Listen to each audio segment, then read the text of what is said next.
My name is Lena Vance, and for 20 years, my world was contained within the cedar-shingled walls of a house overlooking the Willamette River in Portland. It was a beautiful world, curated with the same deliberate care I once applied to my design sketches at Parsons. I had traded the cacophony of New York City for the gentle, persistent patter of Oregon rain, a promising career in fashion for the quiet, profound art of raising a family. I told myself it was a fair trade, a noble one. And for a long time, I almost believed it. I was arranging a bouquet of white hydrangeas on the reclaimed wood dining table when Leo called out from the kitchen, "Mom, should I open the Pinot Noir to let it breathe?" His voice, a low and steady echo of his father's, carried a warmth that David's had long since lost.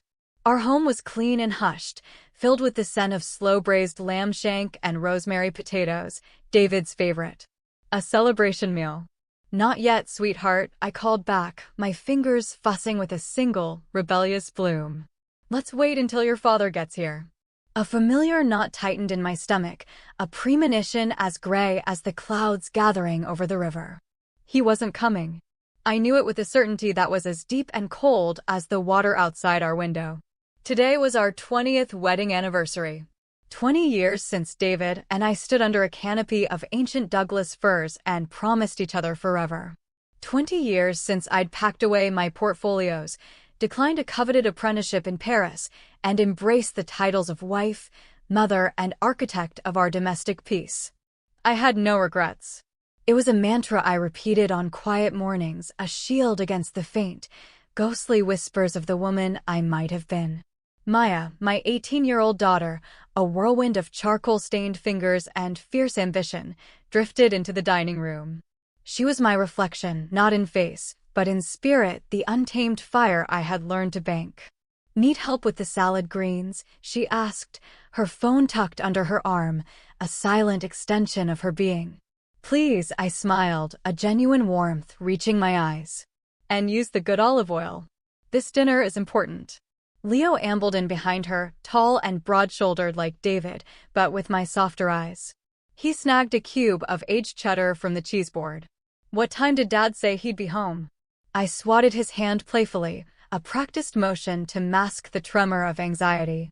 "Don't spoil your appetite." My voice was light, a flimsy veil over the growing unease. "He said 7. The grandfather clock in the hall, a wedding gift from David's parents, seemed to tick with unusual force, each second a small hammer against the silence. By 7:30, the lamb was resting perfectly, the table was a constellation of polished silver and crystal, and the bottle of Pinot Noir remained sealed. By 8, I had called David's cell phone 4 times. Each call was swallowed by the void of his voicemail. By 9, Maya's patience had frayed. She sat hunched at the table, her leg jiggling in a restless rhythm. "Mom, can we please just eat? He's probably just stuck at the firm."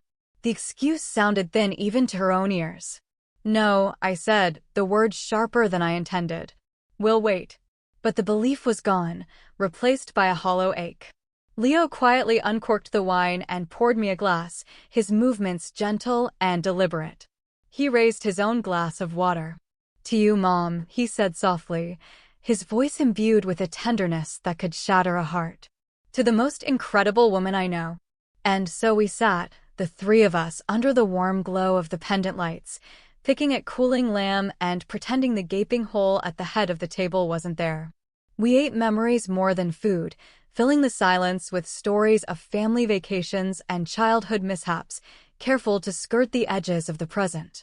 By midnight, Maya had surrendered to exhaustion, kissing my cheek and whispering, "Happy anniversary, Mom," her voice thick with unspoken sorrow.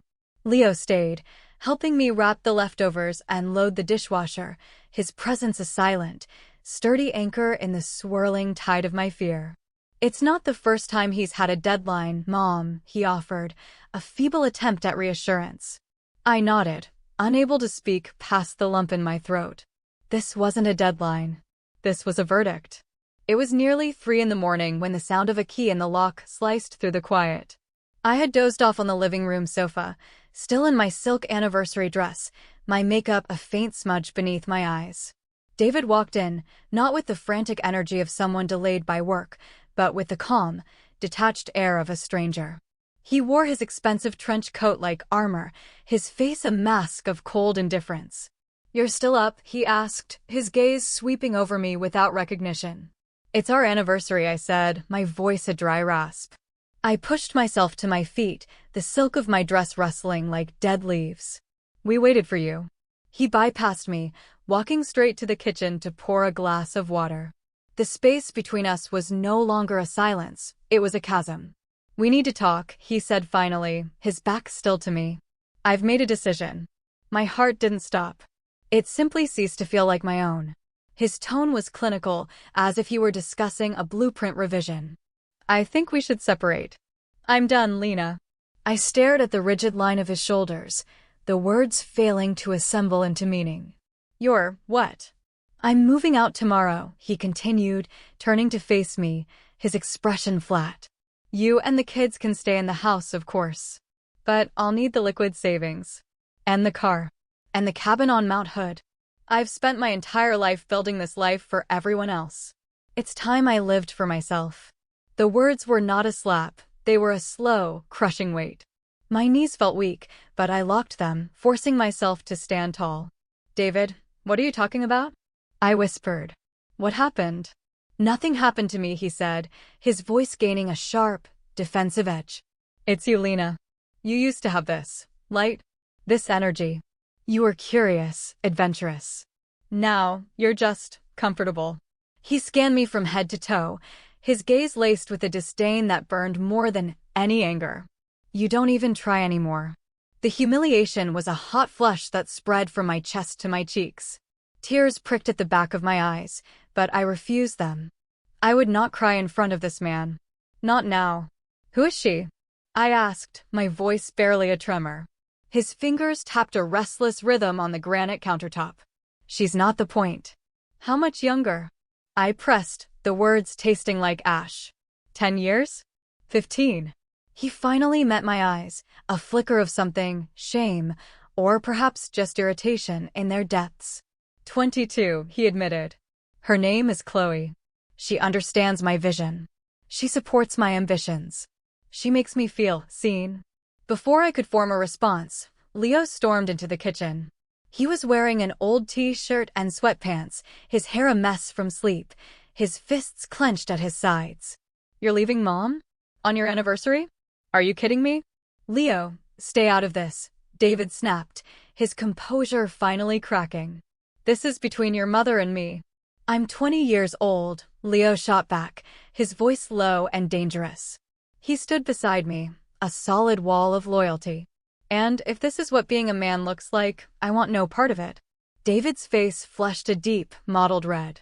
He slammed his hand on the counter, rattling the glasses in the drying rack. "I've made my decision," he barked. "I'll have movers come for my things tomorrow. And tell your sister if she wants to stay in that prestigious art academy, she better not start pulling this kind of attitude." He turned, heading for the door. "David," I called out, my voice cracking on his name. "What about your children? Does any of this matter to you?" "They're adults," he said over his shoulder, his hand on the doorknob. "Don't try to make me the villain, Lena. I'll continue to pay their tuition."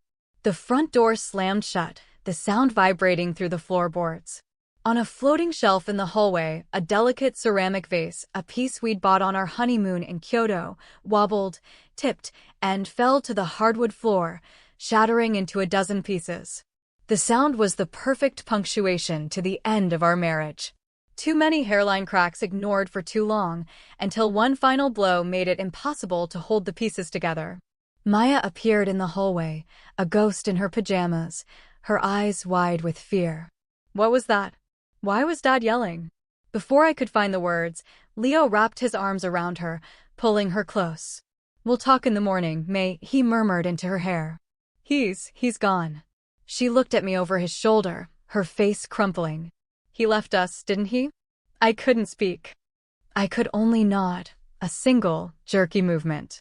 Leo extended an arm, drawing me into their embrace. "We're going to be okay, Mom," he whispered, his own voice thick with unshed tears. "I promise. We're in this together." Sophie pressed her face into my shoulder, her small body trembling. We stood there, a triangle of grief in the dimly lit hall, holding on to each other as the architecture of our lives collapsed around us. And deep inside me, beneath the rubble of 2 decades, something else broke. But in the dust of that ruin, a tiny, unfamiliar flicker ignited. Not hope, not yet. Just a quiet, aching question that hung in the air like smoke. What now? The next morning, I woke to a silence so profound it felt like a physical presence. The house, once a vessel of our shared life, now felt like an empty museum. There was no scent of David's dark roast coffee, no murmur of the news on the radio, no familiar rhythm of his footsteps in the hall. The air itself felt thin, hollowed out. I lay in bed, the silk of my anniversary dress now a wrinkled shroud. My mouth was dry, my joints ached with a weariness that felt ancient. On the nightstand, next to a half-empty glass of water, lay a receipt I'd found in his coat pocket weeks ago and forgotten about. It was from a chic jewelry boutique in the Pearl District called Aria Gems, dated 2 months prior. The item, a solstice diamond necklace. Paid in full by David Vance. He hadn't just decided to leave me last night. He had been gone for months. I was simply the last to know. I dragged myself from the bed, each movement an immense effort. In the bathroom mirror, I saw a stranger. Her skin was pale and blotchy, her eyes vacant pools of gray, her hair a tangled mess.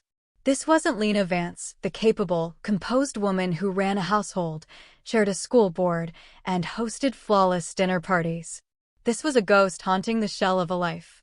I splashed my face with cold water, but the image remained, stark and unforgiving. From downstairs, I heard the faint clink of dishes. Leo making breakfast. The sound, once a comfort, now felt like a lament from a distant lifetime. I tried to walk to the door, but a wave of dizziness washed over me, and my knees gave way. I slid down the wall to the floor, my breath coming in short, ragged gasps. This wasn't heartbreak. It was a complete system failure. The next few days bled into one another, a watercolor wash of gray and blue. I didn't eat. I barely spoke. I moved from the bed to the sofa and back again, wrapped in the same cashmere robe. Maya would appear at my door with a bowl of soup or a cup of tea, her young face etched with a fear that broke my heart. Leo managed the house, the groceries, the calls from concerned friends, his quiet competence a shield against the encroaching chaos. I saw the terror in their eyes, the specific terror children feel when their bedrock turns to sand. On the 5th day, the doorbell rang. Not a polite chime, but a series of sharp, insistent jabs. I pulled a pillow over my head, willing the world to go away. The ringing stopped, replaced by a loud, determined knocking. Eleanor Vance, if you don't open this door in the next 10 seconds, I swear I will call a landscaping company and have them drive a backhoe through your living room. Isabel. Izzy. My best friend since our first day at Parsons, the one person who knew the girl with charcoal on her fingers and dreams of Paris in her eyes. The keeper of the before. I heard the front door creak open, Leo letting her in. Then the sharp, decisive click of expensive heels on the hardwood floor. Oh, for God's sake, Izzy's voice cut through the gloom as she entered the bedroom. She didn't pause or soften her tone. She marched to the windows and yanked open the heavy drapes, flooding the room with a merciless shaft of afternoon sun. I flinched, burying my face deeper into the pillow. Get up, she commanded, her voice devoid of pity.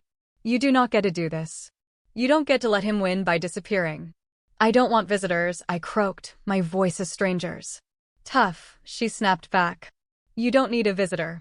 You need an exorcism.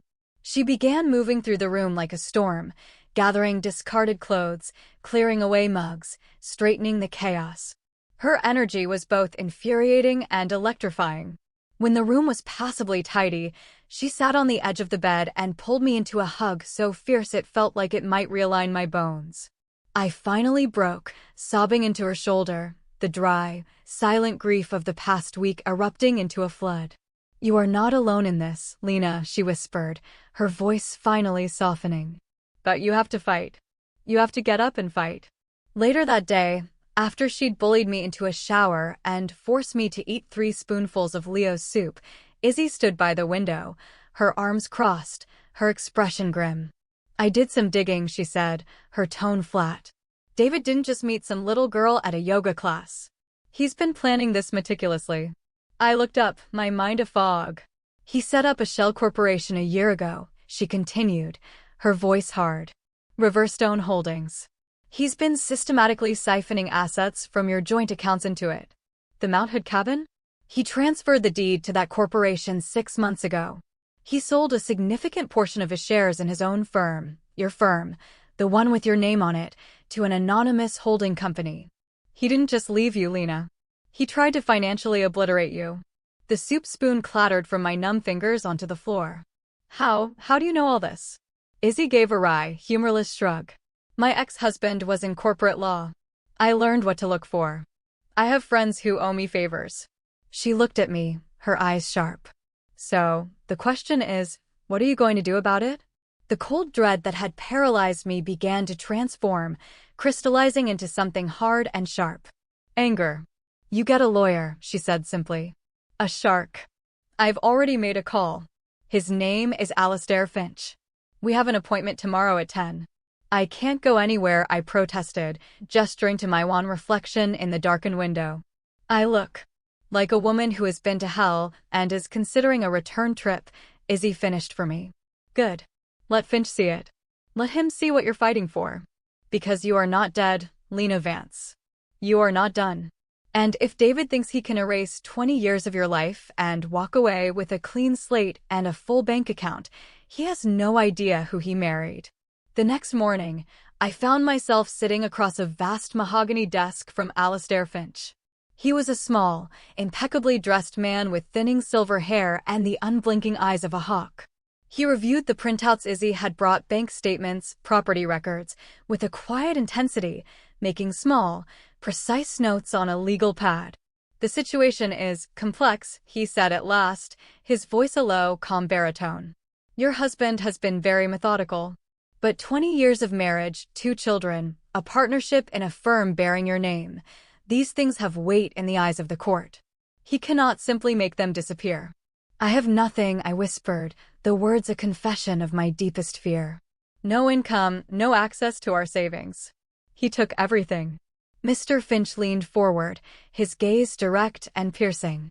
Then we shall have to take it back. I will work on contingency, but we will need more. Concrete evidence. Emails, documents, anything you can find that links him directly to these transfers during your marriage. I hesitated, then remembered the crumpled receipt from Aria Gems. I pulled it from my purse and slid it across the desk. He examined it, a flicker of interest in his eyes. This is a start, he said. A very good start. Every detail matters, Mrs. Vance. Every single one. That night, for the first time in a week, I didn't retreat to my bed. Izzy and I sat at my kitchen table, a bottle of wine between us, the house quiet now that the kids were out with friends. You'll need a job, Izzy said bluntly, swirling the wine in her glass. Legal battles are wars of attrition. You need to be able to support yourself. You can't let him starve you out. Work. The word felt like a language I no longer spoke. My resume was a relic, a design degree from a past life. My only work experience for 2 decades had been unpaid, uncredited, and utterly consuming. The management of a home, the raising of humans, the careful folding away of my own ambitions. Still, I tried. The following weeks were a humiliating parade of polite rejections. We're looking for someone with more recent software proficiency. Your portfolio is impressive, but it's 20 years old. Have you considered an entry-level position? Each no was a small chip hammered from the fragile foundation of my returning confidence. Maybe something in retail? Leo suggested one evening, his tone gentle. Or customer service? I've applied, I said, the bitterness rising in my throat. They want someone who can stand for 8 hours and smile without their soul dying. One rainy Saturday afternoon, I found myself in the attic, surrounded by dusty boxes and the ghosts of forgotten years. I don't know what I was looking for. Perhaps something to sell, or maybe just a tangible piece of the woman I used to be. At the bottom of an old steamer trunk, under a pile of Leo and Maya's baby clothes, I found it. My old portfolio.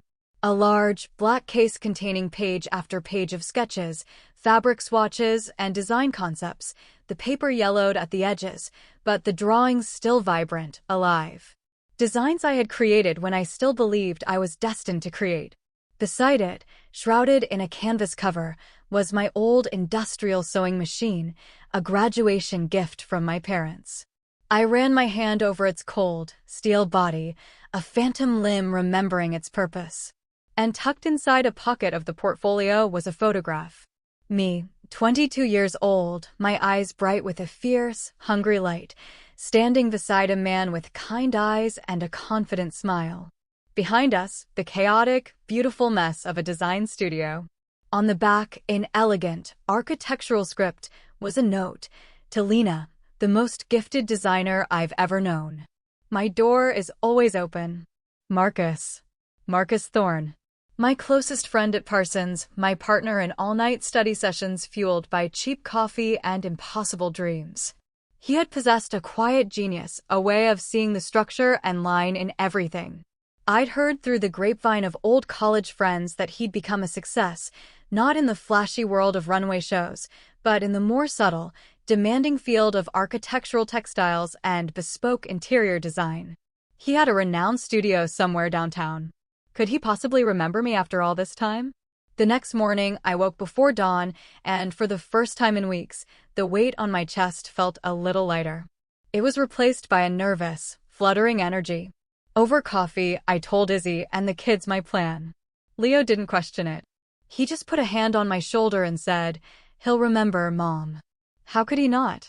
Izzy, of course, was already on her phone. Marcus Thorne, she mused. Thorne and Associates. Big player in the Pearl District. Custom installations, high-end residential. Very exclusive. She made a few calls. His assistant says he's booked for a month, she reported back, a frown on her face. Then she brightened. But I told her it was for Lena Vance. She said she'd ask. An hour later, my phone rang. An unfamiliar number. Lena? It's Marcus Thorne. His voice was deeper, richer, but unmistakably the same. My heart did a slow, painful somersault. He wants to see you, Izzy said, reading the look on my face. When? This afternoon, I breathed. 2 o'clock. That afternoon, I stood before a converted warehouse in the Pearl District, its old brick facade now adorned with a simple, elegant sign, Thorne and Associates. I had changed my outfit 3 times, finally settling on a simple black dress and a pair of boots that felt more grounded than heels. I felt less like a potential colleague and more like a petitioner at the gates of a forgotten kingdom. I pushed open the heavy glass door. The studio was a cavernous, light-filled space where bolts of luxurious fabric stood like silent sentinels, and drafting tables were covered in sketches and blueprints. A young woman at a reception desk looked up.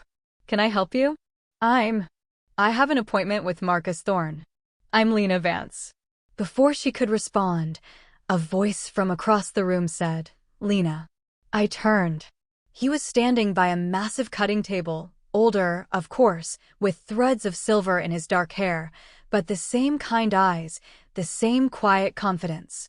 He wore a simple gray t-shirt and dark jeans, and he looked at me not with pity, but with a kind of gentle wonder.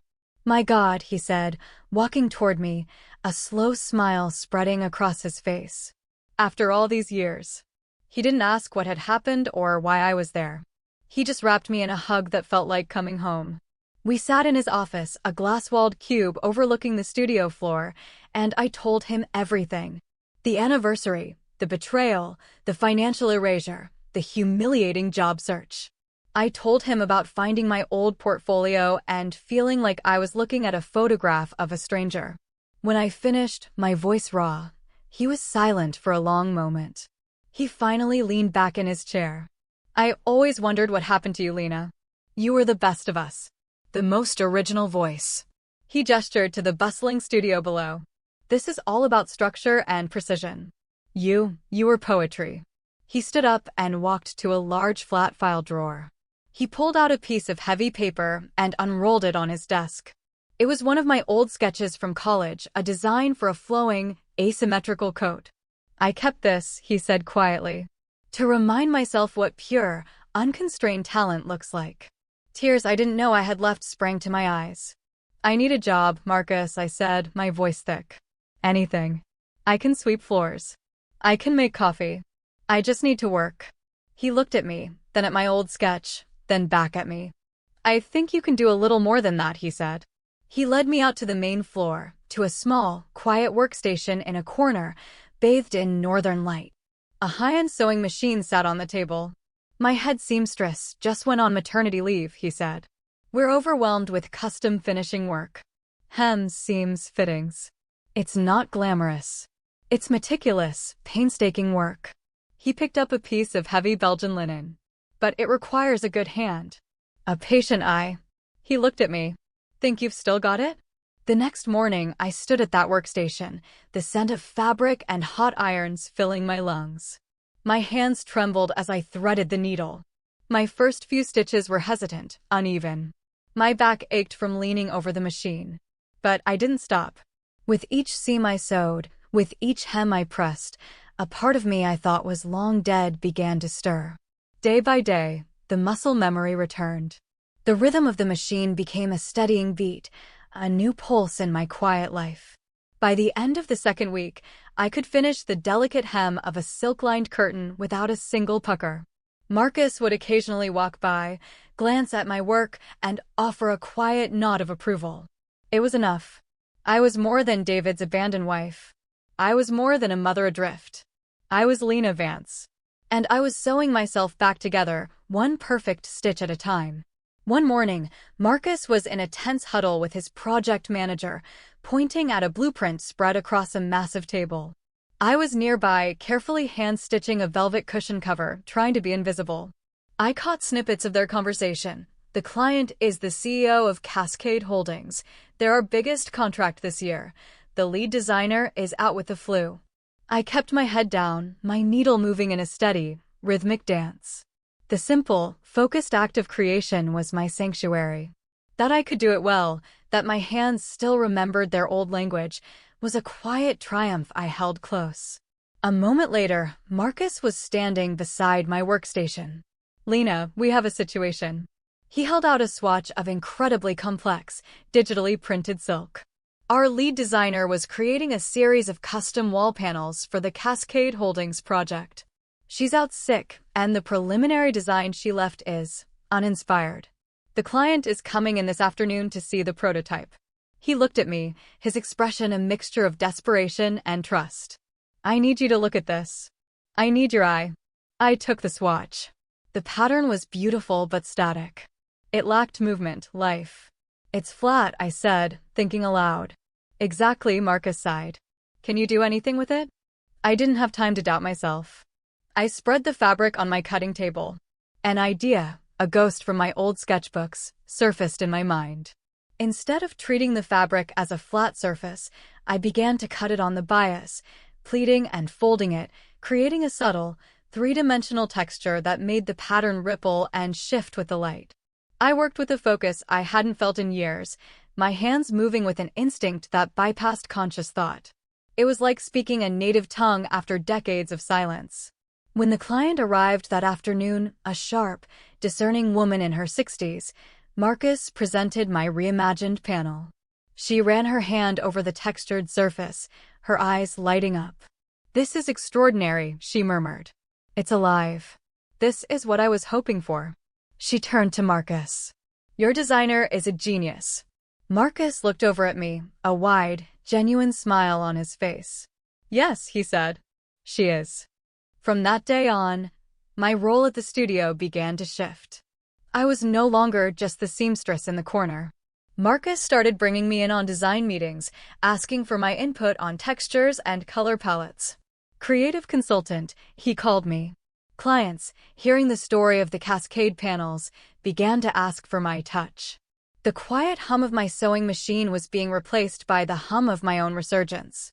But as my professional life began to bloom, the legal battle with David raged on, a dark cloud on the horizon. Mr. Finch called me into his office. His face was grim. "David's legal team is formidable," he said, gesturing to a teetering stack of files.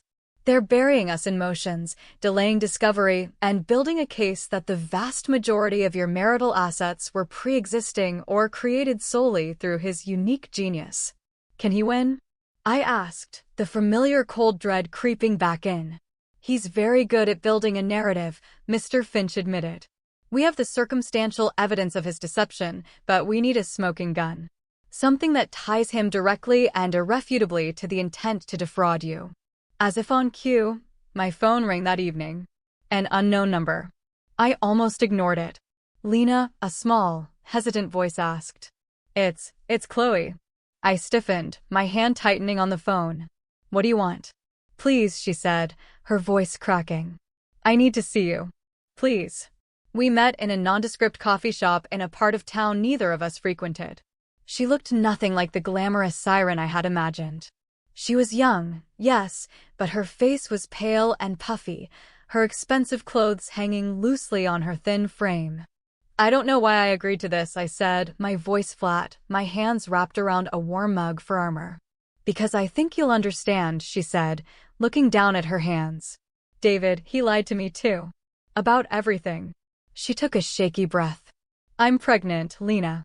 The words hung in the air between us. I felt a strange, detached pity for this girl who had been the instrument of my pain. He wants me to take care of it, she whispered, tears finally spilling down her cheeks. He said I was trying to trap him. That I was unstable. He said he would ruin me if I tried to make any claims. She looked up, her eyes pleading. He's doing the same thing to me that he did to you. She reached into her oversized purse and pulled out a small flash drive.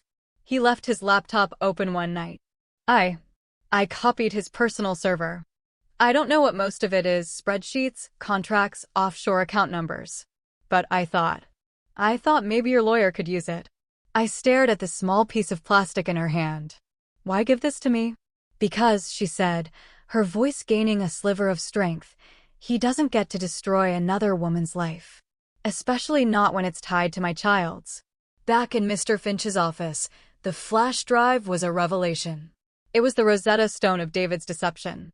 Encrypted files, hidden folders, emails detailing his intent to shift assets, conversations with offshore bankers, drafts of contracts designed to shield his wealth. It was all there. This, Mr. Finch said, a rare smile touching his lips, is the smoking gun. This changes everything. The next preliminary hearing was a different story. David arrived, flanked by his legal team, his expression one of bored superiority. I walked in with Mr. Finch, feeling not weak, but centered. When Mr. Finch presented the new evidence, a single, damning email from David to his banker, the judge, a no-nonsense woman with piercing blue eyes, paused the proceedings and ordered a full, independent forensic audit of all of David's and his corporation's finances. For the first time, I saw a crack in David's composure. A flicker of pure, unadulterated panic. Outside the courtroom, as I was putting on my coat, David cornered me by the elevators. Lena, he said, his voice slow. I looked at him. The arrogance was gone, replaced by a weary confusion. I never thought you'd fight back, he murmured. Not like this. I tilted my head, studying him as if he were a stranger. You never really knew me, did you, David? We can still fix this, he said, taking a step closer. I made a terrible mistake. We can. No, I said, the word calm and final. It wasn't spoken in anger, but in clarity. You didn't make a mistake. You made a series of choices. And now I am making mine. I turned and walked away, leaving him standing there, a relic of a life I no longer wanted. Marcus was waiting for me outside, his car idling at the curb. As I slid into the passenger seat, a profound sense of relief washed over me. Not because I was winning, but because I had finally stopped letting myself lose. A few weeks later, Marcus approached me with a brochure. Portland Fashion Week, it read. Emerging Voices Showcase. I've entered you, he said, before I could protest. Marcus, I'm not an emerging designer, I laughed. I'm a resurfacing relic. You're a vital new voice, he countered. And you have a story to tell. So tell it. The idea was terrifying. And thrilling. That night, I pulled out my old sketchbook and began to draw. A theme began to emerge, a narrative in fabric. I called the collection Foundations. It would be a story in 5 looks, tracing a path from constriction to release. Maya found me sketching at the dining room table late one night. She looked over my shoulder, her artist's eye taking in the designs. "Mom, these are, wow." She pulled up a chair. "The line on this one is a little heavy, though. What if you softened the shoulder and used a lighter fabric for the sleeve?" Her insight was brilliant. From that night on, she became my collaborator, my sounding board. We spent hours together, draping fabric on a mannequin, debating color palettes, and refining silhouettes. In the shared language of creation, the last vestiges of the sorrow that had separated us melted away. We weren't just mother and daughter, we were 2 artists, building something new from the ruins of the old. The week before the show, Mr. Finch called. "They want to settle," he said. The offer was substantial, more than fair. A clean 50-50 split of all audited assets, retroactive spousal support, and full ownership of the house. "I'll accept," I told him. "On one condition. I want every document signed, sealed, and delivered before the day of the show." Mr. Finch chuckled. "You want to walk onto that runway a free woman?" "No," I corrected him gently. "I am already a free woman. I just want the paperwork to reflect it." The day of the competition was a blur of surreal, heightened sensation. It felt like that moment just before waking, a space between dream and reality where anything seems possible. Backstage was a controlled chaos of nervous models, frantic stylists, and the electric hum of anticipation. I stood in the wings wearing a simple, tailored black jumpsuit I had made myself. It was the kind of garment that felt both powerful and unassuming, an armor of my own making. I wasn't a wife, a mother, or a victim. Tonight, I was simply a designer. Marcus came over, a reassuring presence in the whirlwind. "Ready?" he asked, checking his watch. I nodded, though my hands were trembling. "Nervous?" "Good," he smiled. "It means you're alive." From a gap in the curtain, I could see the audience. The front rows were filled with the city's fashion elite, editors, buyers, bloggers with faces illuminated by the glow of their phones. I saw Izzy, beaming, giving me a covert thumbs up. And next to her, Leo and Maya, their faces shining with a pride so pure it made my heart ache. Then, just as the lights began to dim, I saw him. David. He was sitting alone in a seat near the back, looking smaller and grayer than I remembered. His expensive suit seemed to hang on him, as if it belonged to a more confident man. Our eyes met for a fleeting second across the darkened room, and I felt not anger, not pity, but a profound and final sense of distance. I turned my attention back to the stage. The music started, a single, haunting cello note that grew into a complex, layered melody. The first model walked out. She wore a dress of stiff, charcoal gray wool, with a high, restrictive collar and sharply structured shoulders. It was beautiful, but severe. Constriction. The second look was a suit in a softer gray flannel, but one sleeve was slashed open, revealing a lining of deep, vibrant sapphire. The first crack.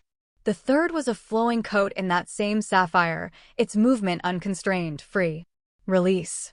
The fourth was a dress of pale, silvery silk, layered and ethereal, that seemed to float down the runway. Rebuilding. The final look was the simplest and the most powerful. A sheath dress of pure, winter white linen. It was impeccably tailored, with a single, bold seam running diagonally from shoulder to hem, stitched in a thread of glittering gold. Kintsugi. The art of repairing what is broken and making it more beautiful for having been shattered. The model paused at the end of the runway. And then, on an impulse I hadn't planned, I stepped out from the wings and walked to her side. I wanted them to see. I wanted them to know who had stitched that golden seam. The applause began as a scattered ripple, then swelled into a wave, a roar of sound that washed over me. I saw Maya wiping tears from her eyes, and Leo on his feet, clapping with all his might. In the wings, Marcus was smiling, a look of immense pride on his face. When I walked backstage, my heart hammering against my ribs, the first person to greet me was not Izzy or Marcus. It was David. "Lena," he said, his voice quiet. It was breathtaking. Thank you, David, I replied, my voice steady. He took a hesitant step closer. I've been doing a lot of thinking. About us. About everything. I was a fool, and I know it's too late, but if there's any chance.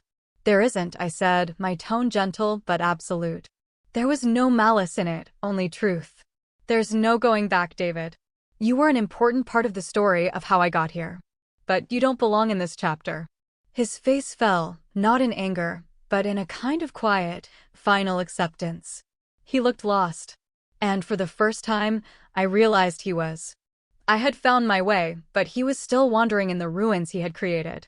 I nodded once, a gesture of closure, and walked away. A week later, I signed the last of the divorce papers in Mr. Finch's quiet office. With a portion of the settlement, I entered into a formal partnership with Marcus. He wasn't just my boss anymore. He was my partner. He gave me the keys to the empty studio space next to his. For your own label, he said. It's time. We called it Lena Vance. A clean, strong name. My name.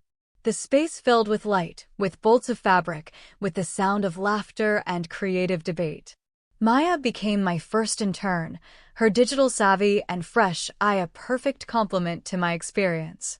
Leo, now a software engineer, started bringing his fiancée, Naomi, to our sprawling Sunday dinners. She was a kind, intelligent woman who looked at my son with an adoration that was both fierce and tender. Lena, she asked me one evening, her eyes shining, would you do me the honor of designing my wedding dress? My own eyes filled with tears as I said yes. The day of the wedding was perfect, a soft, golden September afternoon. I wore a dress of my own design, a simple sheath of pale blue silk. Maya was radiant as the maid of honor. And Naomi, in a gown of cascading ivory crepe and hand-stitched lace, was a vision. During the reception, held in a beautiful old barn strung with fairy lights, David arrived. He was alone. He greeted Leo and Naomi with a quiet dignity, gave them a gift, and kept to himself. Across the crowded dance floor, he caught my eye. He raised his glass to me in a silent toast, and mouthed two words, "Thank you." I nodded, accepting the gesture for what it was, a final, peaceful surrender. Later that night, as the party wound down, Marcus found me on the patio, looking up at the star-dusted sky. He draped his jacket over my shoulders. "A good day," he said softly, standing beside me. "The best," I agreed, a feeling of deep, quiet contentment settling over me. He was silent for a moment. "I was thinking about the next collection," he said. "Maybe a sequel to Foundations?" I laughed, a real, unburdened sound. "And what would we call it?" He turned to look at me, his expression warm, his eyes holding a question that had nothing to do with business. "I don't know," he said. "But I know you're just getting started." He was right. I looked away from the stars and met his gaze, and for the first time, I felt no fear, no hesitation, no ghost of the past. I knew exactly who I was. Not someone's wife, not someone's victim. Not a woman erased, but a woman revealed. I was Lena Vance, a designer, a mother, a friend. A survivor who had learned that sometimes, the most beautiful things are built on broken foundations. And my story was far from over.